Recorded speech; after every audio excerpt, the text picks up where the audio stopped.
ಕರ್ತನ ನಾಮದಲ್ಲಿ ನಿಮ್ಮೆಲ್ಲರಿಗೂ ಶಾಲೋಮ್. ಜ್ಞಾನೋಕ್ತಿಗಳು 2ನೇ ಅಧ್ಯಾಯ 1ರಿಂದ ಕೆಲವು ವಚನಗಳನ್ನು ಓದುತ್ತೇನೆ. ನನ್ನ ಮಗನೇ, ನನ್ನ ಮಾತುಗಳನ್ನು ಅಂಗೀಕರಿಸಿ ನನ್ನ ವಿಧಿಗಳನ್ನು ನಿಧಿಯಂತೆ ಕಾಪಾಡಿಕೋ. ನಿನ್ನ ಕಿವಿಯನ್ನು ಜ್ಞಾನದ ಕಡೆಗೂ ಹೃದಯವನ್ನು ವಿವೇಕದ ಕಡೆಗೂ ತಿರುಗಿಸು. ಬುದ್ಧಿಗಾಗಿ ಮೊರೆಯಿಟ್ಟು ವಿವೇಕಕ್ಕಾಗಿ ಕೂಗಿಕೊಂಡು ಅದನ್ನು ಬೆಳ್ಳಿಯಂತೆಯೂ ಹುಡುಕು, ನಿಕ್ಷೇಪದಂತೆಯೂ ಅದನ್ನು ನೀನು ಹುಡುಕು. ಆಗ ನೀನು ಯೆಹೋವನ ಭಯವನ್ನು ಅರಿತು ದೈವಜ್ಞಾನವನ್ನು ನೀನು ಪಡೆದುಕೊಳ್ಳುವಿ. ಯೆಹೋವನೇ ಜ್ಞಾನವನ್ನು ಕೊಡುವಾತನು. ಏನಂತೆ? ಯೆಹೋವನೇ ಜ್ಞಾನವನ್ನು ಕೊಡುವಾತನು. ಆತನ ಬಾಯಿಯಿಂದಲೇ ತಿಳುವಳಿಕೆಯೂ ವಿವೇಕವೂ ಹೊರಟು ಬರುತ್ತವೆ. ಸೊಲೊಮೋನನು ಈ ಜ್ಞಾನೋಕ್ತಿಗಳನ್ನು ಬರೆಯುತ್ತಾನೆ. ಈ ಜ್ಞಾನೋಕ್ತಿಗಳನ್ನು ಬರೆದ ಸೊಲೊಮೋನನು ಹೇಳ್ತಿರೋದೇನೆಂದರೆ, ಈಗ ತಾನೇ ಓದಿರುವಂತಹ ವಾಕ್ಯದಲ್ಲಿ ಬರೆಯಲ್ಪಟ್ಟಿದ್ದೇನೆಂದರೆ, ನನ್ನ ಮಗನೇ, ಇಲ್ಲವೇ ನನ್ನ ಮಗಳೇ, ಜ್ಞಾನವನ್ನು ಸಂಪಾದಿಸು. ನೀನು ಯಾವುದೇ ಕೆಲಸ ಮಾಡಿದ್ರೂ ಕೂಡ ನಿನಗೇನು ಬೇಕು? ಜ್ಞಾನ ಬೇಕು. ಜ್ಞಾನವನ್ನು ಸಂಪಾದಿಸು. ಯಾವನಿಗಾದರೂ ಜ್ಞಾನದ ಕೊರತೆ ಇರುವುದಾದರೆ ಏನ್ ಮಾಡಬೇಕು? ಗೂಗಲ್ಗೆ ಹೋಗಿ ಹುಡುಕಬೇಕು. ಹೌದಂತೀರಾ? ಗೂಗಲ್ಗೆ ಹೋಗಿ ಹುಡುಕಬೇಕಂತಿದೆಯಾ? ಮತ್ತೆ ವಾಕ್ಯ ಏನು ಹೇಳುತ್ತೆ? ಬೈಬಲ್ ಹೇಳುವುದೇನೆಂದರೆ, ನಿಮ್ಮಲ್ಲಿ ಯಾವನಿಗಾದರೂ ಜ್ಞಾನ ಬೇಕಾದರೆ ಆ ಜ್ಞಾನಕ್ಕೆ ಆಧಾರ ಯೆಹೋವನಾಗಿದ್ದಾನೆ. ಯೆಹೋವನ ಬಳಿಗೆ ಬನ್ನಿರಿ, ಯೆಹೋವನಿಗೆ ಬೇಡಿಕೊಳ್ಳಿರಿ. ಯಾಕೆಂದರೆ ಸೊಲೊಮೋನನು ವೈಯಕ್ತಿಕವಾಗಿ ಅನುಭವಪೂರ್ವಕವಾಗಿ ತಿಳಿದುಕೊಳ್ಳುತ್ತಾನೆ. ನಿಮ್ಮೆಲ್ಲರಿಗೂ ಗೊತ್ತಲ್ಲವೇ ಸೊಲೊಮೋನನ ತಂದೆ ಯಾರು ಹೇಳಿ? ಸೊಲೊಮೋನನ ತಂದೆ ದಾವೀದನು. ಅವನು 40 ವರ್ಷ ಅದ್ಭುತವಾದ ಪರಿಪಾಲನೆ ಮಾಡಿ ಅವನು ಸಾಯುವುದಕ್ಕಿಂತ ಮುಂಚೆ ತನ್ನ ಮಗನಾದ ಸೊಲೊಮೋನನಿಗೆ ಅಭಿಷೇಕಿಸಿ ರಾಜ್ಯಕ್ಕೆ ಪರಿಚಯಿಸುತ್ತಾನೆ. ನನ್ನ ನಂತರವೂ ನನ್ನ ತರುವಾಯ ಸೊಲೊಮೋನನೇ ಈ ರಾಜ್ಯವನ್ನು ಪರಿಪಾಲಿಸಲಿಕ್ಕಿದ್ದಾನೆ. ಹಾಗೆ ಪರಿಪಾಲನೆ ಮಾಡಬೇಕೆಂಬುದಕ್ಕಾಗಿ ದಾವೀದನು ಸೊಲೊಮೋನನಿಗೆ ಪರಿಚಯಿಸಿದಾಗ ಬೈಬಲ್ನಲ್ಲಿ ನಾವು ನೋಡ್ತೇವೆ, ಅವನು ಬಾಲಕನಾಗಿದ್ದನು ಎಂದು ಬರೆಯಲಾಗಿದೆ. ಏನಂತಿದೆ? ಬಾಲಕನಾಗಿದ್ದನು, ಇಲ್ಲವೇ ಯವನಸ್ಥನಾಗಿದ್ದನು ಎಂಬುದಾಗಿದೆ. ಮತ್ತೆ ಎಷ್ಟು ವಯಸ್ಸಾಗಿರುತ್ತೆ ಅಷ್ಟು ದೊಡ್ಡ ರಾಜ್ಯವನ್ನೇ, ಅಂದರೆ ದಾವೀದನಂತಹ ಮಹಾರಾಜನೇ ಮಹಾದೊಡ್ಡ ಜ್ಞಾನದಿಂದ, ಮಹಾದೊಡ್ಡ ಆತ್ಮಿಕತೆಯಿಂದ ಸುವರ್ಣ ಪರಿಪಾಲನೆ ಒದಗಿಸಿಕೊಟ್ಟ ನಂತರ ಅವನ ಮಗನಾಗಿರುವಂತಹ ಅನುಭವವಿಲ್ಲದಂತಹ ಸೊಲೊಮೋನನು ಆ ರಾಜ್ಯ ಪರಿಪಾಲಿಸಲಿಕ್ಕಾಗುತ್ತಾ? ಎಷ್ಟೋ ಜನ ಶತ್ರುಗಳು ಇಸ್ರಾಯೇಲ್ ದೇಶವನ್ನು ಸ್ವಾಧೀನ ಮಾಡಿಕೊಳ್ಳಬೇಕೆಂದು ಎಷ್ಟೋ ಪ್ರಯತ್ನ ಮಾಡುತ್ತಾರೆ. ಆದರೆ ದಾವೀದನ ಕಾಲದಲ್ಲಿ ಯಾರೊಬ್ಬರೂ ಕೂಡ ಧೈರ್ಯ ಮಾಡಿ ಆ ರಾಜ್ಯ ಸ್ವಾಧೀನ ಮಾಡಿಕೊಳ್ಳಲಿಕ್ಕಾಗಲಿಲ್ಲ. ಎಷ್ಟೋ ಯುದ್ಧಗಳು ಜರುಗುತ್ತವೆ, ಅವೆಲ್ಲವುಗಳ ಮೇಲೆ ದಾವೀದನು ಜಯ ಸಾಧಿಸುತ್ತಾನೆ. ದೇಶಕ್ಕೆ ಸುರಕ್ಷಿತವಾಗಿರುವಂತಹ, ಕ್ಷೇಮಕರವಾದಂತಹ, ಸಮಾಧಾನಕರವಾದ ಪರಿಪಾಲನೆಯನ್ನು ಒದಗಿಸುತ್ತಾನೆ. 16, 17, 18 ವರ್ಷ ವಯಸ್ಸುಳ್ಳಂತಹ ಈ ಸೊಲೊಮೋನನು ನಿಜವಾಗ್ಲೂ ಆ ರಾಜ್ಯ ಈಗ ಪರಿಪಾಲಿಸಲಿಕ್ಕಾಗುತ್ತೆ ಅಂತೀರಾ? ನಿಜವಾಗ್ಲೂ ಯುದ್ಧ ಮಾಡ್ಲಿಕ್ಕಾಗುತ್ತೆ ಅಂತೀರಾ? ನಿಜವಾಗಲೂ ಪ್ರಜೆಗಳಿಗೆ ಶ್ರೇಷ್ಠವಾದಂತಹ, ಕ್ಷೇಮಕರವಾದಂತಹ ಪಾಲನೆ ಕೊಡಲಿಕ್ಕಾಗುತ್ತೆ ಅಂತೀರಾ? ಸಾಧ್ಯವಿಲ್ಲ. ಹಾಗಾದ್ರೆ ಏನ್ ಮಾಡಿದ? ನಿಮಗೊಂದು ವಿಷಯ ಗೊತ್ತಾ? ಸೊಲೊಮೋನನು 40 ವರ್ಷ ಪರಿಪಾಲನೆ ಮಾಡುತ್ತಾನೆ. ಈ 40 ವರ್ಷಗಳ ಪರಿಪಾಲನೆಯಲ್ಲಿ ಯಾವ ಒಬ್ಬ ರಾಜನು ಕೂಡ ಇಸ್ರಾಯೇಲ್ ದೇಶದ ವಿರುದ್ಧ ಯುದ್ಧಕ್ಕಾಗಿ ಬರಲಿಲ್ಲ. ಯಾವ ದೇಶದವರು ಕೂಡ ಇಸ್ರಾಯೇಲ್ ತಂಟೆಗೆ ಬರಲಿಲ್ಲ. ಯುದ್ಧವೆಂಬ ಮಾತಾಗಲಿ, ಯುದ್ಧವೆಂಬ ಹೆಸರಾಗಲಿ, ಯುದ್ಧವೆಂಬ ಆಲೋಚನೆಯಾಗಲಿ ಯಾರೂ ಮಾಡಲಿಲ್ಲ. ಅದಕ್ಕೆ ಕಾರಣ ಗೊತ್ತಾ?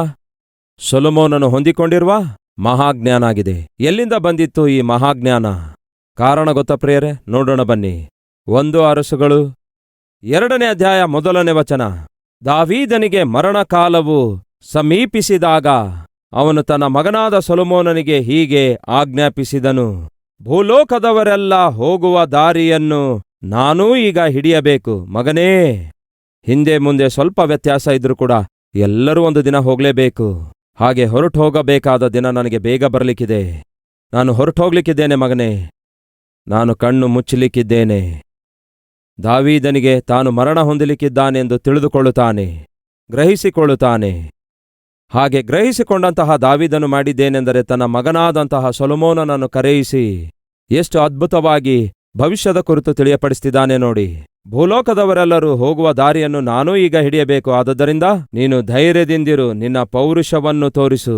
ನಿನ್ನ ದೇವರಾದ ಯೆಹೋವನ ಕಟ್ಟಳೆಯನ್ನು ಕೈಕೊಂಡು ಆತನ ಮಾರ್ಗದಲ್ಲೇ ನಡೆಯುವುದಾದರೆ, ನೀನು ಯಾವುದೇ ಕೆಲಸವನ್ನಾಗಲಿ ಮಾಡಿದರೂ, ಎಲ್ಲಿಗೇ ಆಗಲಿ ನೀನು ಹೋದರೂ, ಎಲ್ಲದರಲ್ಲಿಯೂ ವಿವೇಕವುಳ್ಳವನಾಗಿ ನಡೆದುಕೋ. ಮೋಶೆಯ ಧರ್ಮಶಾಸ್ತ್ರದಲ್ಲಿ ಬರೆದಿರುವ ದೇವರ ಕಟ್ಟಳೆಗಳನ್ನು, ಆತನ ಆಜ್ಞೆ ನಿಯಮ ವಿಧಿ ನಿರ್ಣಯಗಳನ್ನು, ಆತನ ನ್ಯಾಯ ವಿಧಿಗಳನ್ನು, ಶಾಸನಗಳನ್ನು ಏನಂತೆ ಕೈಕೊಂಡು ನಡೆ. ಆಗ ನಿನ್ನ ಸಂತಾನದವರು ನಂಬಿಗಸ್ತರಾಗಿ ಪೂರ್ಣ ಮನಸ್ಸಿನಿಂದಲೂ ಪೂರ್ಣ ಪ್ರಾಣದಿಂದಲೂ ನನಗೆ ನಡೆದುಕೊಳ್ಳುವುದರಲ್ಲಿ ಜಾಗರೂಕರಾಗಿರುವುದಾದರೆ ಅವರು ತಪ್ಪದೇ ಇಸ್ರಾಯೇಲ್ ಸಿಂಹಾಸನದ ಮೇಲೆ ಕೂತುಕೊಳ್ಳುವರು ಎಂಬುದಾಗಿ ತಾನು ನನಗೆ ಮಾಡಿದ ಏನಂತೆ ಯೆಹೋವನು ನನಗೆ ಮಾಡಿದ ವಾಗ್ದಾನವನ್ನು ಸ್ಥಿರಪಡಿಸುವನು. ಮಗನೇ, ನೀನು ಯಾವುದೇ ಕೆಲಸ ಮಾಡಬೇಕಾದಾಗ, ಅದರಲ್ಲಿ ನೀನು ಜಯ ಸಾಧಿಸಬೇಕಾದರೆ ನಿನಗೊಂದು ಫಾರ್ಮುಲಾ ಹೇಳ್ತೇನೆ, ಕೇಳು. ಏನು ಹೇಳಪ್ಪ? ದೇವರ ಮಾತನ್ನು ಕೇಳು, ದೇವರು ಹೇಳಿದ್ದನ್ನೇ ಮಾಡು. ನೀನು ದೇವರ ಮಾತನ್ನು ಮೀರುವುದಾದರೆ, ದೇವರು ಹೇಳಿದ್ದಕ್ಕೆ ವ್ಯತಿರೇಕವಾಗಿ ನಡೆದುಕೊಳ್ಳುವುದಾದರೆ, ನೀನು ಯಾವ ಕೆಲಸ ಮಾಡಲು ಕೈ ಹಾಕುತ್ತೀಯೋ ಅದು ಮಾಡ್ಲಿಕ್ಕಾಗಲ್ಲ. ಏನನ್ನು ಸಾಧಿಸಲು ಇಚ್ಛಯಿಸುತ್ತೀಯೋ ಅದನ್ನು ಸಾಧಿಸ್ಲಿಕ್ಕಾಗಲ್ಲ. ನಿನ್ನ ಜೀವಿತದಲ್ಲಿ ಜಯ ಸಾಧಿಸಬೇಕಾದರೆ ಒಂದೇ ಒಂದು ಫಾರ್ಮುಲಾ ಇದೆ. ಅದೇನೆಂದರೆ, ದೇವರು ನಿನಗೆ ಏನು ಮಾಡನ್ನುತ್ತಿದ್ದಾರೋ ಅದನ್ನು ಮಾಡು.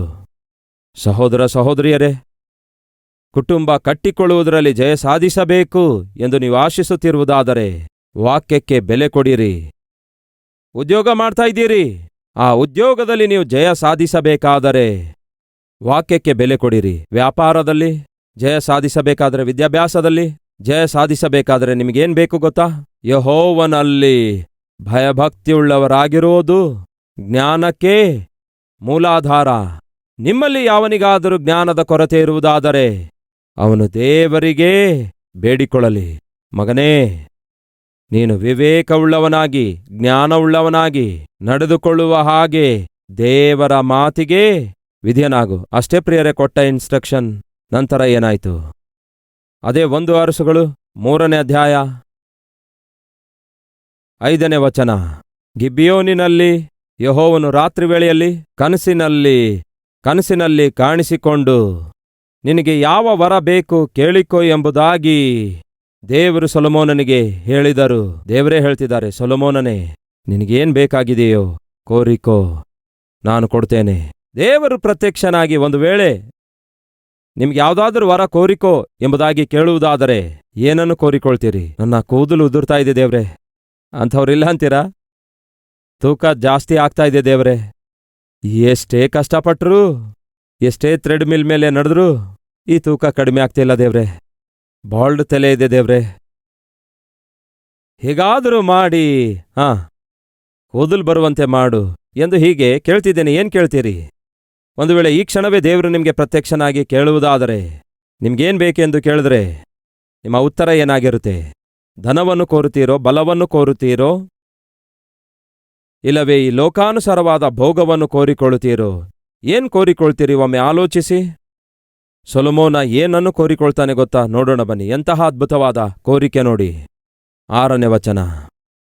ಆಗ ಸೊಲೊಮೋನನು ಹೀಗೆ ಮನವಿ ಮಾಡಿಕೊಂಡನು, ನಿನ್ನ ದಾಸನಾಗಿರುವ ನನ್ನ ತಂದೆಯಾದ ದಾವೀದನು ನಿನಗೆ ಅನುಕೂಲವಾಗಿಯೂ ಸತ್ಯವನ್ನು ನೀತಿಯನ್ನು ಅನುಸರಿಸಿ ಯಥಾರ್ಥವಾದ ಮನಸ್ಸುಳ್ಳವನಾಗಿ ಪ್ರವರ್ತಿಸಿರುವುದರಿಂದ ನೀನು ಅವನ ಮೇಲೆ ಪರಿಪೂರ್ಣವಾದ ಕಟಾಕ್ಷವನ್ನಿಟ್ಟು ಈ ದಿನದಲ್ಲಿ ಅವನ ಸಿಂಹಾಸನದ ಮೇಲೆ ಅವನ ಮಗನನ್ನು ಕೂತುಕೊಳ್ಳುವಂತೆ ಮಾಡಿ ಆತನ ಮೇಲೆ ಮಹಾಕೃಪೆ ತೋರಿಸಿರುವಂತಹ ನನ್ನ ದೇವರೇ ಯೆಹೋವನೇ, ನೀನು ನನ್ನ ತಂದೆಯಾದ ದಾವೀದನಿಗೆ ಬದಲಾಗಿ ನಿನ್ನ ದಾಸನಾದ ನನ್ನನ್ನು ಅರಸನಾಗಿ ನೇಮಿಸಿದಿ. ಆದರೆ ನಾನು ಇನ್ನೂ ಚಿಕ್ಕವನು, ಕಾರ್ಯಗಳನ್ನು ಜರುಗಿಸುವುದಕ್ಕಾಗಿ ನನಗೆ ಬುದ್ಧಿ ಸಾಲದು. ನಿನ್ನ ದಾಸನಾದ ನಾನು ನೀನು ಆರಿಸಿಕೊಂಡಿರುವ ನಿನ್ನ ಜನಾಂಗದವರ ಮಧ್ಯದಲ್ಲಿದ್ದೇನೆ. ಅವರು ವಿಸ್ತರಿಸಿರುವುದರಿಂದ ಅವರನ್ನು ಲೆಕ್ಕಿಸುವಂಥದ್ದು. ಈ ಮಹಾ ಜನಾಂಗವನ್ನು ಆಳಲು ಸಮರ್ಥರು ಯಾರು? ಈ ನಿನ್ನ ಮಹಾ ಜನಾಂಗಕ್ಕೆ ನ್ಯಾಯವನ್ನು ತೀರಿಸುವವರು ಯಾರು? ಆದುದರಿಂದ ನಾನು ಒಳ್ಳೆಯದನ್ನು ಕೆಟ್ಟದನ್ನು ವಿವೇಚಿಸಿ ನಿನ್ನ ಜನಾಂಗಕ್ಕೆ ನ್ಯಾಯ ತೀರಿಸುವ ಹಾಗೆ ನಿನ್ನ ದಾಸನಾದ ನನಗೆ ವಿವೇಕವುಳ್ಳ ಹೃದಯವನ್ನು ದಯಪಾಲಿಸು. ಏನನ್ನು ಕೋರುತ್ತಾನೆ ಗೊತ್ತಾ? ದೇವರೇ, ಯೆಹೋವನೇ, ಈ ದಿನ ನಾನು ಏನಾಗಿದ್ದೇನೋ ಅದು ನೀನು ನನಗೆ ಕೊಟ್ಟ ಭಾಗ್ಯ ಆಗಿದೆ. ಈ ದಿನ ನನಗೆ ಯಾವ ಪೋಸ್ಟ್ ಕೊಟ್ಟಿದೀಯೋ ಆ ಪೋಸ್ಟ್ ಇಟ್ಟಿರೋದು ನೀನು, ಆ ಪೊಸಿಷನ್ನಲ್ಲಿ ಇಟ್ಟಿರೋದು ನೀನು.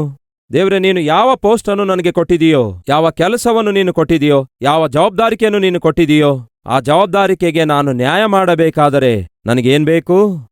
ಜ್ಞಾನ ಬೇಕು. ಅದ್ಭುತನಾದ ತಂದೆಯಾಗಿದ್ದ ನನ್ನ ತಂದೆಯಾದ ದಾವೀದ ನಿನ್ನ ಚಿತ್ತದ ಪ್ರಕಾರ ಜೀವಿಸಿದ. ತನ್ನ ಯಾತ್ರೆ ಮುಗಿಸಿ ಹೊರಟು ಹೋದ. ಅವನ ಸಿಂಹಾಸನದ ಮೇಲೆ ನಾನು ಕೂತ್ಕೊಳ್ಳುವಂತೆ ಮಾಡಿದಿ. ನಾನು ಎಷ್ಟರವನು? ನಾನು ಬಾಲಕನಾಗಿದ್ದೇನೆ. ತನ್ನ ಬಲಹೀನತೆಯನೆಂದು ಗುರುತಿಸುತ್ತಿದ್ದಾನೆ, ಗ್ರಹಿಸುತ್ತಿದ್ದಾನೆ. ದೀನತೆಯಿಂದ ದೇವರಿಗೆ ಬೇಡಿಕೊಳ್ತಿದ್ದಾನೆ. ದೇವರೇ, ನೀನು ಕೊಟ್ಟ ಈ ಅದ್ಭುತವಾದ ಜವಾಬ್ದಾರಿಕೆಯನ್ನು ನಾನು ನಿರ್ವಹಿಸಬೇಕಾದರೆ ನನಗೆ ಜ್ಞಾನ ಸಾಲದು. ಈ ದಿನ ಯಾವ ಜವಾಬ್ದಾರಿಕೆ ನಾನು ಹೊಂದಿಕೊಂಡಿದ್ದೇನೋ ಆ ಜವಾಬ್ದಾರಿಕೆ ಚೆನ್ನಾಗಿ ನಿರ್ವಹಿಸಬೇಕಾದರೆ ನನಗೆ ವಿವೇಕವನ್ನು ದಯಪಾಲಿಸು, ಜ್ಞಾನ ದಯಪಾಲಿಸು. ಅದನ್ನೇ ಆ ದಿನ ಸೊಲೊಮೋನನು ಕೋರಿಕೊಂಡ. ಈ ದಿನ ನೀವು ಒಂದು ಹೆಂಡತಿಯಾಗಿರಬಹುದು, ಒಬ್ಬ ಗಂಡನಾಗಿರಬಹುದು, ತಂದೆಯಾಗಿರಬಹುದು, ತಾಯಿಯಾಗಿರಬಹುದು. ತಂದೆಯಾಗಿ ನಿಮಗೆ ಜವಾಬ್ದಾರಿಕೆ ಇದೆ, ತಾಯಿಯಾಗಿ ನಿಮಗೆ ಜವಾಬ್ದಾರಿಕೆ ಇದೆ, ಗಂಡನಾಗಿ ನಿಮಗೆ ಜವಾಬ್ದಾರಿಕೆ ಇದೆ, ಹೆಂಡತಿಯಾಗಿ ನಿಮಗೆ ಜವಾಬ್ದಾರಿಕೆ ಇದೆ. ನಿಮ್ಮ ಜವಾಬ್ದಾರಿಕೆ ನೀವು ಚೆನ್ನಾಗಿ ನಿರ್ವಹಿಸಬೇಕಾದರೆ ಏನ್ ಬೇಕು ಹೇಳಿ?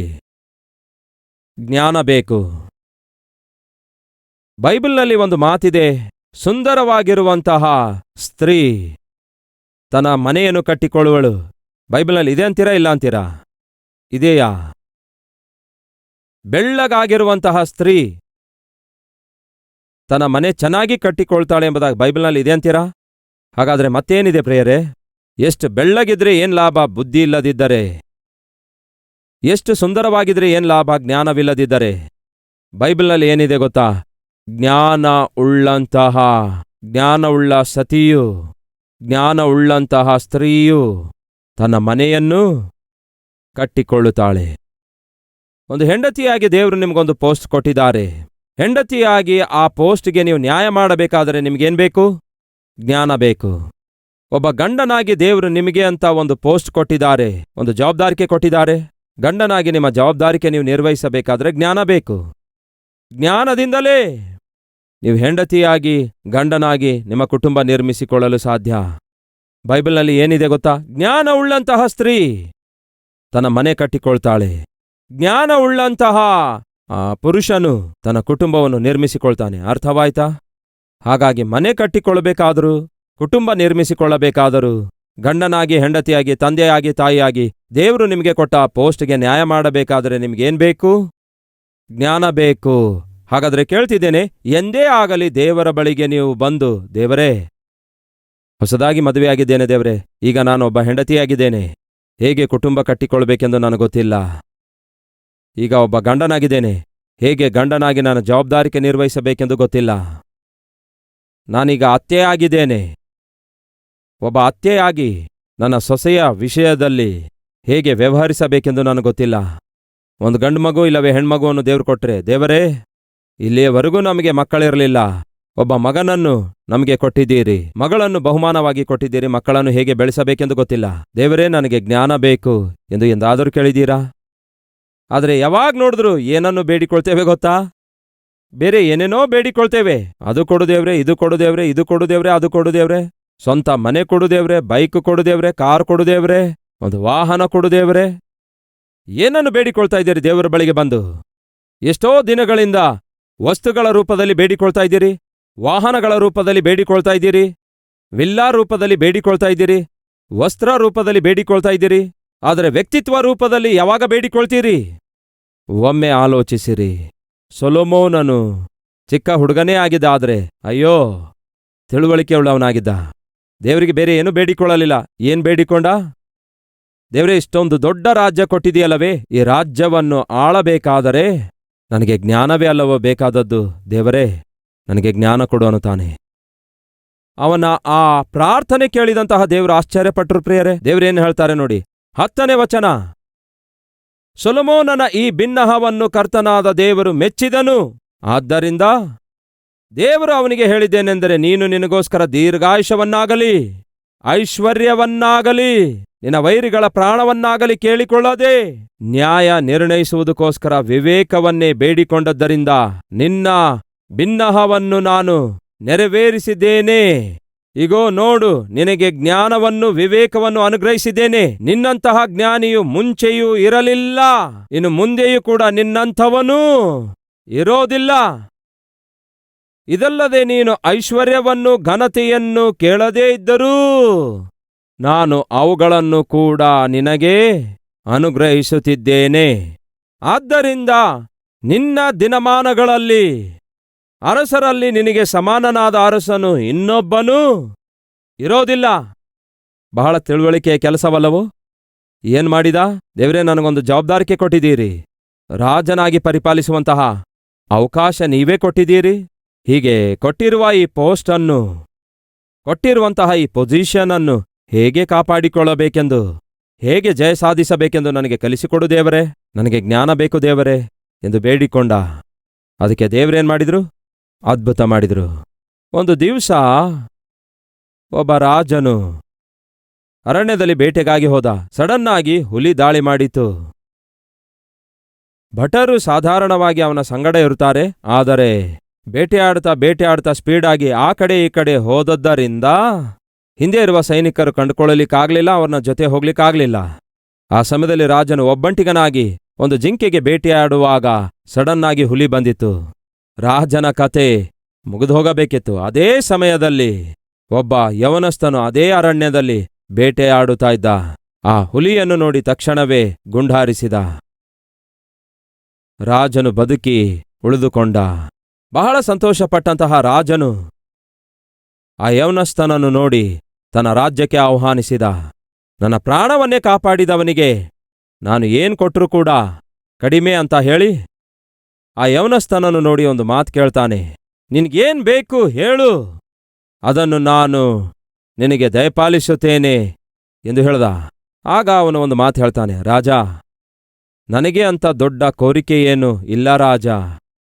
ನನಗಿರುವ ಒಂದೇ ಒಂದು ಕೋರಿಕೆ, ಅದನ್ನು ಬೇಡವೆನ್ನದೆ ನೀವು ಅದನ್ನು ಅಂಗೀಕರಿಸುತ್ತೀರೆಂದು ನಂಬುತ್ತೇನೆ. ಹೇಳು, ಏನ್ ಬೇಕು ನಿನಗೆ? ರಾಜ್ಯದಲ್ಲಿ ಅರ್ಧ ಬೇಕಾದರೂ ಕೊಡ್ತೇನೆ ಅಂದಾಗ, ಬೇಡ ರಾಜ, ಅರ್ಧ ರಾಜ್ಯ ನನಗೆ ಬೇಡ ಅಂದ. ಮತ್ತೇನ್ ಬೇಕು ಹೇಳು? ಒಂದು ಹೊತ್ತು ನನ್ನ ಮನೆಗೆ ಬಂದು ನೀವು ಊಟ ಮಾಡಿದ್ರೆ ಸಾಕು, ಅಷ್ಟು ಬಿಟ್ರೆ ಬೇರೇನು ನನಗೆ ಬೇಡ ರಾಜ. ಒಂದು ಹೊತ್ತು ನಮ್ಮ ಮನೆಗೆ ಬಂದು ಊಟ ಮಾಡ್ರಿ, ಅಷ್ಟು ಸಾಕು ಅಂದ. ರಾಜನಿಗೇನೂ ಅರ್ಥ ಆಗ್ಲಿಲ್ಲ. ರಾಜ್ಯದಲ್ಲಿ ಅರ್ಧ ಕೇಳ್ತಾನೇನೋ ಅಂದ್ಕೊಂಡೆ, ಬೆಳ್ಳಿ ಬಂಗಾರ ಕೇಳ್ತಾನ ಅಂದ್ಕೊಂಡೆ. ಏನಿದು, ಮನೆಗೆ ಬಂದು ಊಟ ಮಾಡನ್ನುತ್ತಾನಲ್ಲವೇ? ಆಯ್ತು ಸರಿ, ರಾಜ್ಯದಲ್ಲಿ ಅರ್ಧದಷ್ಟು ಕೊಡೋದಕ್ಕಿಂತ ಮನೆಗೆ ಬಂದು ಊಟ ಮಾಡುವುದೇ ಬಹಳ ಸಿಂಪಲ್ ಅಲ್ಲವೋ? ಬರ್ತಿದ್ದೇನೆ, ನಿನ್ನ ಮನೆಗೆ ಬಂದು ಊಟ ಮಾಡ್ತೇನೆ, ನಿನ್ನ ಕೋರಿಕೆ ನೆರವೇರಿಸ್ತೇನೆ ಎಂದು ಹೇಳಿ ಕಳುಹಿಸಿಕೊಟ್ಟ. ಮಂತ್ರಿಯನ್ನು ನೋಡಿ ಹೇಳ್ತಾನೆ, ನಾನು ಅವನ ಮನೆಗೆ ಹೋಗಿ ಅವನ ಮನೆಯಲ್ಲಿ ಊಟ ಮಾಡ್ಲಿಕ್ಕಿದ್ದೇನೆ, ಎಲ್ಲ ಸಿದ್ಧತೆ ಮಾಡು ಎಂದು ಮಂತ್ರಿಗೆ ಹೇಳ್ತಾನೆ. ಈಗ ಮಂತ್ರಿ ಅವನ ಅಡ್ರೆಸ್ ಹಿಡ್ಕೊಂಡು ಹುಡುಕಾಡುತ್ತಾ ಹೋದರೆ ಅದ್ಯಾವುದೋ ಒಂದು ಹಳ್ಳಿ ಊರಾಗಿತ್ತು. ಸರಿಯಾದ ಮಾರ್ಗ ಇರಲಿಲ್ಲ, ದಾರಿ ಇರಲಿಲ್ಲ, 6 ಅಡಿ ಅಗಲ ದಾರಿ. ಅವನಿರೋದು ಒಂದು ಗುಡಿಸಿಲಿನಲ್ಲಿ. ಈಗ ಅಂತಹ ದೊಡ್ಡ ರಾಜನು ಬಂದು ಗುಡಿಸಿಲಿನಲ್ಲಿ ಊಟ ಮಾಡ್ಲಿಕ್ಕಾಗತ್ತಂತೀರಾ? ಮಾಡ್ಲಿಕ್ಕಾಗಲ್ಲ. ರಾಜನು ಬರ್ಲಿಕ್ಕಿರುವಂತಹ ಆ ರಥಕ್ಕೆ ಆ ದಾರಿ ಸಾಲುತ್ತೆ ಅಂತೀರಾ? ಸಾಲೋದಿಲ್ಲ. ಈಗ ರಾಜನ ಮಂತ್ರಿ ಮಾಡಿದ್ದೇನೆಂದ್ರೆ, ರಾಜನು ಅಲ್ಲಿಗೆ ಹೋಗೋದಕ್ಕಿಂತ ಮುಂಚೆ ದಾರಿ ಸರಿ ಮಾಡಿರಿ ಎಂಬುದಾಗಿ ಹೇಳಿ ರೋಡನ್ನು ಹಾಕಿಸಿದ. ಈ ಗುಡಿಸಿಲಿನ ಒಳಗಡೆ ಬಂದು ರಾಜರು ಏನು ಊಟ ಮಾಡ್ತಾರೆ ಎಂದು ಯೋಚಿಸಿ, ರಾಜ ಊಟ ಮಾಡುವಂತಹ ಅದ್ಭುತವಾದಂತಹ ಪ್ಯಾಲೇಸ್ ಆಗಿರುವ ಒಂದು ಮನೆಯನ್ನು ಕಟ್ಟಿಸಿದ. ರಾಜನು ಊಟ ಮಾಡುವಂತಹ ಆಹಾರ ರಾಣಿಯವರೇ ಸಿದ್ಧಪಡಿಸ್ತಾರೆ. ಆ ರಾಣಿಯವರ ಕೈಯಿಂದ ಮಾಡಿರುವ ಅಡಿಗೆಯನ್ನು ಹೊರತುಪಡಿಸಿ ರಾಜನು ಬೇರೆಯವರ ಕೈ ಅಡಿಗೆ ಇಷ್ಟಪಡಲ್ಲ, ತಿನ್ನಲ್ಲ. ಈಗ ರಾಣಿಯವರನ್ನು ಕರೆತಂದು ಇವನ ಮನೆಯಲ್ಲಿ ಅಡಿಗೆ ಮಾಡಿಸ್ಲಿಕ್ಕಾಗತ್ತಾ? ಹಾಗೆ ಮಾಡಿಸ್ಲಿಕ್ಕಾಗಲ್ಲ. ಅಷ್ಟೇ ಅಲ್ಲ, ನಮ್ಮ ರಾಜನು ಊಟ ಮಾಡಿದ ಮೇಲೆ ಒಂದು ಒಳ್ಳೆ ತೋಟದಲ್ಲಿ ವಿಶ್ರಾಂತಿ ತೆಗೆದುಕೊಳ್ಳುವುದು ಅವರಿಗೆ ಅಭ್ಯಾಸವಿದೆ. ಆ ಮನೆ ಪಕ್ಕದಲ್ಲಿಯೇ ದೊಡ್ಡ ತೋಟ, ವಿಶ್ರಾಂತಿ ತೆಗೆದುಕೊಳ್ಳುವುದಕ್ಕಾಗಿ ಸಿದ್ಧ ಮಾಡಿದ. ರಾಣಿ ಅವರನ್ನು ಕರೆತಂದು ಈಗ ಇವನ ಮನೆಯಲ್ಲಿ ಅಡಿಗೆ ಮಾಡಿಸುವುದು ನ್ಯಾಯವಲ್ಲ. ರಾಣಿ ಅವರ ಹಾಗೆಯೇ ಅಡಿಗೆ ಮಾಡೋದು ಬೇರೆ ಯಾರೆಂದರೆ ರಾಜನ ಮಗಳು. ಅವಳು ಮಾತ್ರವೇ ಅಡಿಗೆ ಮಾಡಬಲ್ಲಳು. ಯೋಚನೆ ಮಾಡಿ ನೋಡಿ ಪ್ರಿಯರೇ, ಆ ಹುಡುಗ ಸಾಮಾನ್ಯ ಹುಡುಗನೂ ಅಲ್ಲ. ಮಂತ್ರಿ ರಾಜನ ಬಳಿಗೆ ಹೋಗಿ ರಾಜನಿಗೆ ಹೇಳ್ತಾನೆ, ನಿಮ್ಮ ಪ್ರಾಣ ಕಾಪಾಡಿದ ಹುಡುಗನಿದಾನಲ್ಲವೇ, ಅವನ ಕುರಿತು ನೀವೇನಂದ್ಕೊಳ್ತೀರಿ? ಅಯ್ಯೋ, ಅವನ ಹುಲಿಯನ್ನು ಕೊಲ್ಲೋದಷ್ಟೇ ಅವನಿಗೆ ಗೊತ್ತು. ಆದರೆ ರಾಜನ ಬಳಿಯಿಂದ ಸರಿಯಾದ ಕೋರಿಕೆ ಕೋರಿಕೊಳ್ಳಲಾರದಂತಹ ಒಬ್ಬ ಬುದ್ಧಿಗೇಡಿಯಾಗಿದ್ದಾನೆ. ಹಾಗ್ಯಾಕೆ ಹೇಳ್ತೀರಿ ರಾಜ? ಅವನು ಬುದ್ಧಿಗೇಡಿ ಅಲ್ಲ. ಮತ್ತೇನಿದ್ದಾನೆ? ನಿಮ್ಮ ಮಗಳ ಮೇಲೆ ಕಣ್ಣು ಹಾಕಿದಾನೆ. ಏನಂದೆ? ನಿಮ್ಮ ಮಗಳ ಮೇಲೆಯೇ ಕಣ್ಣು ಹಾಕಿದಾನೆ ಅಂದ. ಏನ್ ಮಾತಾಡ್ತಾ ಇದ್ದಿ? ಈಗ ನೀವು ಹೋಗಿ ಅಲ್ಲಿ ಊಟ ಮಾಡಬೇಕಾದರೆ ರಾಣಿಯವರಾದರೂ ಬಂದು ಅಡಿಗೆ ಮಾಡಬೇಕು, ಇಲ್ಲವೇ ನಿಮ್ಮ ಮಗಳಾದರೂ ಬಂದು ಅಡಿಗೆ ಮಾಡಬೇಕು. ರಾಣಿಯವರು ಅಲ್ಲಿಗೆ ಬಂದು ಹೇಗೆ ಅಡಿಗೆ ಮಾಡ್ತಾರೆ? ನಿಮ್ಮ ಮಗಳನ್ನೇ ಅವನಿಗೆ ಕೊಟ್ಟರೆ ಅಡಿಗೆ ಮಾಡಾಕ್ತಾಳೆ. ಅದು ಅವನ ಪ್ಲಾನು. ಏನಂದೆ? ಅಷ್ಟು ತಿಳುವಳಿಕೆ ಅವನಿಗಿದೆಯಾ? ಮಹಾ ತಿಳುವಳಿಕೆ ಉಳ್ಳವನಂದ. ಅಂಥವನು ನನಗೆ ಅಳಿಯನಾಗಿ ಬಂದರೆ ನನಗೂ ಕೂಡ ಒಳ್ಳೆಯದೇ ಎಂದು ಯೋಚಿಸಿ ಮಗಳಿಗೆ ಕೊಟ್ಟು ಮದುವೆ ಮಾಡಿದ. ಈಗ ಅಷ್ಟು ಸಾಕನ್ನುತ್ತೀರಾ? ನಿಮ್ಗೇನು ಅರ್ಥ ಆಯ್ತು ಹೇಳಿ? ಆ ಹುಡುಗ ಏನ್ ಕೇಳಿದ? ರಾಜ, ನೀನು ನಮ್ಮ ಮನೆಗೆ ಬಂದು ಊಟ ಮಾಡಂದ. ಅದು ಬಹಳ ಸಿಂಪಲ್ ಆಗಿ ಕಾಣಿಸಿತು. ಆದರೆ ಅದರ ಹಿಂದೆ ಆ ರಾಜನೇ ನಮ್ಮ ಮನೆಗೆ ಊಟಕ್ಕಾಗಿ ಬರುವುದಾದರೆ ಬೇರೆ ಏನು ನಮಗೆ ಬೇಕು ಹೇಳಿ? ಹಾಗೆಯೇ ಕರ್ತನಾದ ಯೇಸು ಕೂಡ ನಿಮ್ಮ ಮನೆಗೆ ಬಂದ್ರೆ ಅಷ್ಟು ಬಿಟ್ರೆ ಇನ್ನೇನು ಬೇಕು ಹೇಳ್ರಿ? ನಮಗೇನೋ ಕೇಳಲು ಕೈಲಾಗಲ್ಲ, ಬೇಡಿಕೊಳ್ಳಲು ಕೈಲಾಗಲ್ಲ. ಕೆಲಸಕ್ಕೆ ಬಾರದ ಬಗೆ ಬಗೆಯ ಕೋರಿಕೆ ಕೋರಿಕೊಳ್ತೇವೆ. ಆದರೆ ಸೊಲೊಮೋನನು ಜ್ಞಾನವನ್ನೇ ಕೋರುತ್ತಿದ್ದಾನೆ. ದೇವರು ಅವನನ್ನು ಅವನ ಕೋರಿಕೆಯನ್ನು ನೋಡಿ ಬಹಳ ಆಶ್ಚರ್ಯಗೊಂಡು, ನೀನು ಕೋರಿಕೊಂಡಂತೆಯೇ ನಾನು ಕೊಡ್ತೇನೆ. ಇದಕ್ಕಿಂತ ಮುಂಚೆ ನಿನ್ನಂಥವನನ್ನಾಗಲಿ ನಿನ್ನ ನಂತರವೂ ಕೂಡ ನಿನ್ನಂಥವನಾಗಲಿ ಭೂಮಿಯ ಮೇಲೆ ಇಲ್ಲದಂತೆ ಮಾಡ್ತೇನೆ ಎಂದು ಅದ್ಭುತವಾದ ವಾಗ್ದಾನ ದೇವರು ಮಾಡಿದ್ರು. ಮಾಡಿದ ವಾಗ್ದಾನ ನೆರವೇರಿಸಿದ್ರು. ಭೂಮಿಯ ಮೇಲೆ ಸೊಲೊಮೋನನಂತಹ ರಾಜನು ಇದುವರೆಗೂ ಯಾರೂ ಇಲ್ಲ ಪ್ರಿಯರೇ. ಮಹಾಜ್ಞಾನಿಯಾಗಿದ್ದ. ಸೊಲೊಮೋನನ ಜ್ಞಾನದ ಕುರಿತು ಕೇಳಿರುವಂತಹ ಶೇಬಾ ದೇಶದ ರಾಣಿ ತನ್ನ ದೇಶವನ್ನು ಬಿಟ್ಟು ಬಿಟ್ಟು ಎಷ್ಟೋ ಕಾಲ ಪ್ರಯಾಣ ಮಾಡಿ ಸೊಲೊಮೋನನನ್ನು ಸಂಧಿಸುತ್ತಾಳೆ. ಅದು ಬೈಬಲ್ನಲ್ಲಿ ಲಿಖಿಸಲ್ಪಡದೇ ಇದ್ರೂ ಕೂಡ ಅನೇಕ ಪ್ರಾಚೀನ ಪುಸ್ತಕಗಳಲ್ಲಿ ಲಿಖಿಸಲ್ಪಟ್ಟಿದ್ದೇನು ಗೊತ್ತಾ? ಶೇಬಾ ದೇಶದ ರಾಣಿ ಸೊಲೊಮೋನನ ಜ್ಞಾನವನ್ನು ಪರಿಶೀಲಿಸಿ ಪರೀಕ್ಷಿಸುವುದಕ್ಕಾಗಿ ತನ್ನೊಂದಿಗೆ 2 ಫ್ಲವರ್ ವಾಸ್ಗಳನ್ನು ತಂದಳು. ಇಂತಹ ಫ್ಲವರ್ ವಾಸ್ ಅನ್ನು ತಂದಳು. ರಾಜನ ಪ್ಯಾಲೇಸ್ ಒಳಗಡೆ ದೂರದಲ್ಲಿ 2 ಕುರ್ಚಿಗಳ ಮೇಲೆ ಆ ಫ್ಲವರ್ ವಾಸ್ಗಳನ್ನಿಟ್ಟಳು. ಸೊಲೊಮೋನನೇ, ನೀನು ಮಹಾಜ್ಞಾನಿ ಎಂದು ನನಗೆ ಬಹಳ ಜನ ಹೇಳುವುದನ್ನು ಕೇಳಿದ್ದೇನೆ. ನಿನ್ನ ಆ ಜ್ಞಾನವನ್ನು ಪರಿಶೀಲಿಸಲಿಕ್ಕೆ ಬಂದಿದ್ದೇನೆ. ಒಂದು ಚಿಕ್ಕ ಪರೀಕ್ಷೆ ಇಡಲಿ ಇಚ್ಛಿಸುತ್ತಿದ್ದೇನೆ. ಏನು ನಿನ್ನ ಪರೀಕ್ಷೆ? ಆಗೋ, 2 ಫ್ಲವರ್ ವಾಸ್ಗಳನ್ನು ತಂದಿದ್ದೇನೆ. ಒಂದು ಫ್ಲವರ್ ವಾಸ್ ಈ ಕಡೆ ಇಟ್ಟಿದ್ದೇನೆ, ಇನ್ನೊಂದು ಆ ಕಡೆ ಇಟ್ಟಿದ್ದೇನೆ. ನೀನು ಸಿಂಹಾಸನದ ಮೇಲೆ ಕೂತುಕೊಂಡಿರಬೇಕು. ಅದರಲ್ಲಿ ಒಂದು ಫ್ಲವರ್ ವಾಸ್ ನಿಜವಾದ ಫ್ಲವರ್ ವಾಸ್ ಆಗಿದೆ, ಇನ್ನೊಂದೇನೋ ಪ್ಲಾಸ್ಟಿಕ್ ಫ್ಲವರ್ ವಾಸ್ ಆಗಿದೆ. ಅದನ್ನು ಮುಟ್ಟಿ ಪರಿಶೀಲಿಸದೆ ಯಾವುದು ನಿಜವಾದದೆಂದು ಹೇಳಬೇಕು ಅಂದಳು. ಅದರ ಮೇರೆಗೆ ನಾನು ನಿನ್ನ ಜ್ಞಾನ ಅಂಗೀಕರಿಸುತ್ತೇನೆ ಅಂದಳು. ಇದು ಪರೀಕ್ಷೆಯಾಗಿತ್ತು. ಆಗ ಸೊಲೊಮೋನನು ಯಾರಲ್ಲಿ ಅಂದಾಗ ಭಟರು ಬಂದರು. ನಮ್ಮ ಉದ್ಯಾನವನದೊಳಗೆ ಹೋಗಿ ಸೊಗಸಾದ ಕೆಲವು ಚಿಟ್ಟೆಗಳಿರ್ತವೆ, ಅವುಗಳನ್ನು ತನ್ನೀರಿ ಎಂಬುದಾಗಿ ಹೇಳ್ತಾನೆ. ಅವರು ಹೋಗಿ ಸೊಗಸಾದ ಚಿಟ್ಟೆಗಳನ್ನು ತರ್ತಾರೆ. ತಂದ ಮೇಲೆ ಅವುಗಳನ್ನು ಬಿಡಿರಿ ಅನ್ನುತ್ತಾನೆ. ಆ ಸೊಗಸಾದ ಚಿಟ್ಟೆಗಳನ್ನು ಬಿಟ್ಟಾಗ ಅವೆಲ್ಲ ಹಾರಾಡುತ್ತಾ ಹಾರಾಡುತ್ತಾ ಹಾರಾಡುತ್ತಾ ಕೇಳ್ತೇನೆ, ಯಾವ ಹೂಗಳ ಮೇಲೆ ಕೂತ್ಕೊಳ್ತವೆ ಹೇಳಿ? ಪ್ಲಾಸ್ಟಿಕ್ ಹೂ ಮೇಲೆಯೋ? ಪ್ಲಾಸ್ಟಿಕ್ ಹೂಗಳ ಮೇಲೆ ಸೊಗಸಾದ ಚಿಟ್ಟೆ ಕೂತ್ಕೊಳ್ತಾವೋ? ಮಕರಂದ ಕೊಡುವಂತಹ ಹೂಗಳ ಮೇಲೆಯೇ ಸೊಗಸಾದ ಚಿಟ್ಟೆಗಳು ಕೂತ್ಕೊಳ್ತವೆ. ಸೊಲೊಮೋನ ಅವುಗಳ ಬಳಿಗೆ ಹೋಗ್ಲಿಲ್ಲ, ಟಚ್ ಮಾಡಲಿಲ್ಲ. ಬಿಟ್ಟಂತಹ ಸೊಗಸಾದ ಚಿಟ್ಟೆಗಳೆಲ್ಲ ಹೋಗಿ ನಿಜವಾದಂತಹ ಫ್ಲವರ್ಸ್ಗಳ ಮೇಲೆ ಹೋಗಿ ಕೂತ್ಕೊಂಡವು. ನೋಡಿ ಆಶ್ಚರ್ಯಗೊಂಡಳು. ಸೊಲೊಮೋನ ಎದ್ದೇಳಲಿಲ್ಲ, ಹೋಗಿ ಟಚ್ ಮಾಡಲಿಲ್ಲ. ನಿಜವಾದ ಫ್ಲವರ್ ಯಾವುದೆಂದು ಹೇಳಿದ. ಎಲ್ಲಿಂದ ಬಂದಿತ್ತು ಈ ಜ್ಞಾನ? ಮೇಲಿನಿಂದ ಬಂದಿತ್ತು ಜ್ಞಾನ. ಮಹಾಜ್ಞಾನವನ್ನು ಹೊಂದಿಕೊಂಡಿರೋದ್ರಿಂದಲೇ ತಮ್ಮ ತಂಗಿ ಸಹೋದರ ಸಹೋದರಿಯರೇ ಕೇಳಿರಿ. ಅದೇ ಸೊಲೊಮೋನನು ಹೇಳ್ತಾನೆ, ನಿಮ್ಮ ಜೀವಿತದಲ್ಲಿ ಬೇಕಾಗಿರುವಂಥದ್ದು ಅದು ಯಾವುದಾದರೂ ಇರುವುದಾದರೆ ಜ್ಞಾನವಾಗಿದೆ. ಅದನ್ನೇ ಹುಡುಕಿರಿ. ಬೆಳ್ಳಿಯನ್ನು ಹುಡುಕಿದಂತೆಯೇ, ಬಂಗಾರವನ್ನು ಹುಡುಕಿದಂತೆಯೇ ಜ್ಞಾನ ಹುಡುಕಿರಿ ಅನ್ನುತ್ತಾನೆ. ಮತ್ತೊಮ್ಮೆ ಹೇಳ್ತೇನೆ ಕೇಳಿ. ವಿದ್ಯಾಭ್ಯಾಸ ಮಾಡುವ ಸ್ಟೂಡೆಂಟ್ ವಿದ್ಯಾಭ್ಯಾಸದಲ್ಲಿ ಜಯ ಸಾಧಿಸಬೇಕಾದ್ರೆ ಏನ್ಬೇಕು? ಜ್ಞಾನ ಬೇಕು. ಒಬ್ಬ ಸ್ತ್ರೀ ತನ್ನ ಮನೆ ಕಟ್ಟಿಕೊಳ್ಬೇಕಾದ್ರೆ ಏನ್ಬೇಕು? ಜ್ಞಾನ ಬೇಕು. ಉದ್ಯೋಗಸ್ಥನು ಚೆನ್ನಾಗಿ ಉದ್ಯೋಗ ಮಾಡಬೇಕಾದ್ರೆ ಏನ್ಬೇಕು? ಜ್ಞಾನ ಬೇಕು. ಒಬ್ಬ ಸೈಂಟಿಸ್ಟ್ ತಾನು ಅಂದ್ಕೊಂಡಿದ್ದನ್ನು ಕಂಡುಹಿಡಿಯಬೇಕಾದ್ರೆ ಏನ್ಬೇಕು?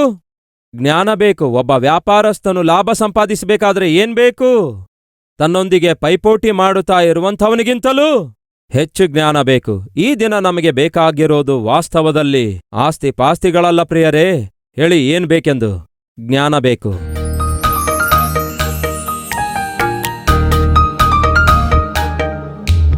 ಪರಿಶುದ್ಧ ದೇವರೇ, ಬಹುಶಕ್ತಿಯುತವಾದ ಸಂದೇಶದ ಮೂಲಕ ನಮ್ಮೊಂದಿಗೆ ಮಾತಾಡಿದಿರಿ. ಜ್ಞಾನೋಕ್ತಿಗಳು ಪ್ರತಿಯೊಬ್ಬರಿಗೂ ಅವಶ್ಯಕವಾಗಿವೆ, ಪ್ರತಿಯೊಬ್ಬರಿಗೂ ಅತ್ಯಗತ್ಯವಾಗಿವೆ.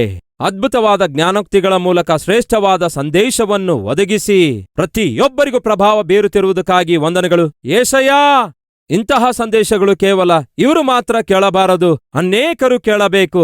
ಅನೇಕರು ಕೇಳಬೇಕಾದರೆ ಈ ವಾಕ್ಯ ಕೇಳುವಂಥವರು ತಾನೇ ಇದಕ್ಕೆ ಸಹಾಯ ಮಾಡಬೇಕಾದದ್ದು. ಅಂತಹ ಮನಸ್ಸು ದಯಪಾಲಿಸಿರಿ. ಈ ಸಂದೇಶಗಳು ಪ್ರತಿ ಗಂಡನಿಗೆ ಅವಶ್ಯಕ, ಹೆಂಡತಿಗೆ ಅವಶ್ಯಕ, ಮಕ್ಕಳಿಗೆ ಅವಶ್ಯಕ, ಹಿರಿಯರಿಗೆ ಅವಶ್ಯಕ, ಸ್ನೇಹಿತರಿಗೆ, ಬಂಧುಗಳಿಗೆ ಅವಶ್ಯಕ. ಹಾಗಾಗಿ ದೇವರೇ, ಒಳ್ಳೆ ಮನಸ್ಸನ್ನು ಇವರಿಗೆ ದಯಪಾಲಿಸಿ, ಜ್ಞಾನದಿಂದ ಕೂಡಿರುವ ಮಾತಿನ ವಿಧಾನ ಒದಗಿಸಿರಿ. ಅನೇಕ ಜನರಿಗೆ ರಕ್ಷಣೆ ಮಾರ್ಗದಲ್ಲಿ ನಡೆಸುವಂತಹ ಕೃಪೆಯನ್ನು ದಯಪಾಲಿಸಬೇಕೆಂದು ಕೋರುತ್ತಾ, ಸದ್ಯಕ್ಕೆ ಈ ಸಮಯದಲ್ಲಿ ನಮಗೆ ಬೇಕಾದದ್ದೆಲ್ಲ ಒಂದೇ. ನಾವು ಯಾವ ಸ್ಥಾನದಲ್ಲಿ ಯಾವ ಸ್ಥಿತಿ ಹೊಂದಿದವರಾಗಿದ್ದೇವೋ ಆ ಸ್ಥಿತಿಗೆ, ಆ ಸ್ಥಾನಕ್ಕೆ ನಾವು ನ್ಯಾಯ ಮಾಡಬೇಕಾದರೆ ನಮಗೆ ಜ್ಞಾನ ಬೇಕು. ಯೆಶಯ್ಯ, ನಮ್ಮೆಲ್ಲರಿಗೂ ಜ್ಞಾನ ಬೇಕು. ಜ್ಞಾನವನ್ನು ದಯಪಾಲಿಸಿರಿ, ಜ್ಞಾನವನ್ನು ಒದಗಿಸಿರಿ, ದೈವಿಕ ಜ್ಞಾನ ದಯಪಾಲಿಸಿರಿ ಎಂದು ಯೇಸುವಿನ ನಾಮದಲ್ಲಿ ಬೇಡಿ ಹೊಂದಿದ್ದೇನೆ ತಂದೆಯೇ, ಆಮೇನ್.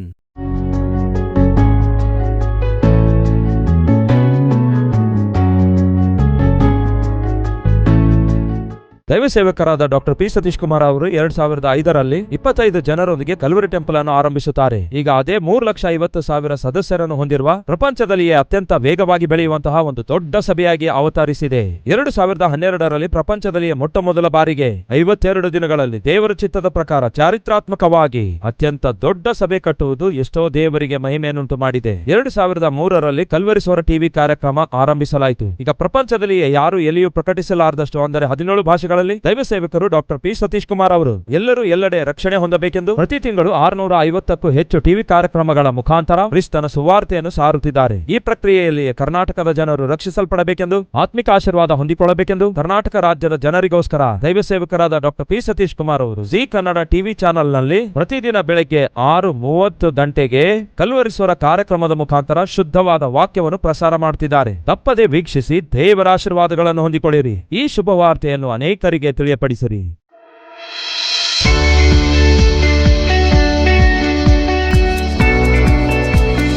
ಇಬ್ಬರು ಬೇಡಿಕೊಳ್ಳತಕ್ಕ ಯಾವುದಾದರೂ ಒಂದು ವಿಷಯವಾಗಿ ಭೂಲೋಕದಲ್ಲಿ ಒಂದೇ ಮನಸ್ಸುಳ್ಳವರಾಗಿದ್ದರೆ ಅದು ಪರಲೋಕದಲ್ಲಿರುವ ನನ್ನ ತಂದೆಯಿಂದ ನಿಮಗೆ ದೊರೆಯುವುದು ಎಂದು ಯೇಸು ಕ್ರಿಸ್ತನು ಹೇಳಿದ್ದಾರೆ. ನಿಮಗಿರುವ ಪ್ರಾರ್ಥನೆ ಮನವಿಗಳಿಗೋಸ್ಕರ ನಿಮ್ಮೊಂದಿಗೆ ಪ್ರಾರ್ಥಿಸುವುದಕ್ಕಾಗಿ ದೈವ ಸೇವಕರಾದ ಡಾಕ್ಟರ್ ಪಿ ಸತೀಶ್ ಕುಮಾರ್ ಅವರಿಂದ ಏರ್ಪಡಿಸಲಾದ ಅದ್ಭುತವಾದ ಒಂದು ಸೇವೆ ಕಲ್ವರಿ ಟೆಂಪಲ್ ಪ್ರೇಯರ್ ಟವರ್ ಆಗಿದೆ.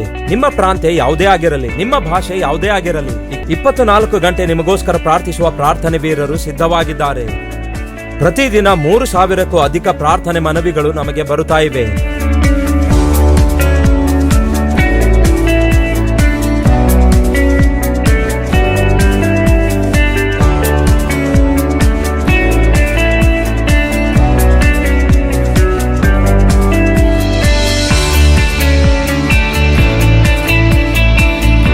ದೈವ ಸೇವಕರು ಪ್ರಾರ್ಥಿಸುತ್ತಿದ್ದಾರೆ, ಪ್ರಾರ್ಥನೆ ವೀರರು ಪ್ರಾರ್ಥಿಸುತ್ತಿದ್ದಾರೆ, ಸಭೆ ಕೂಡ ಉಪವಾಸವಿದ್ದು ಪ್ರಾರ್ಥಿಸುತ್ತಿದೆ.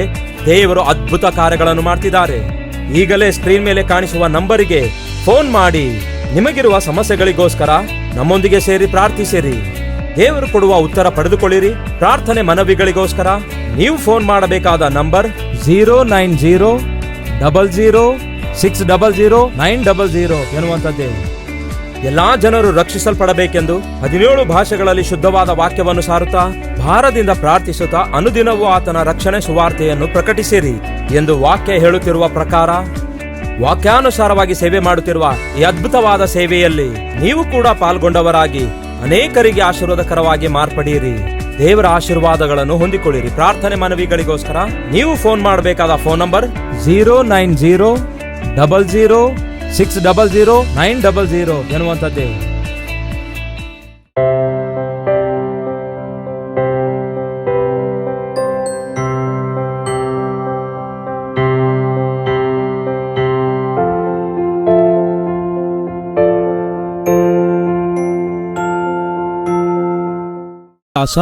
Calvary post box number 30 Kukatpally, Hyderabad 72.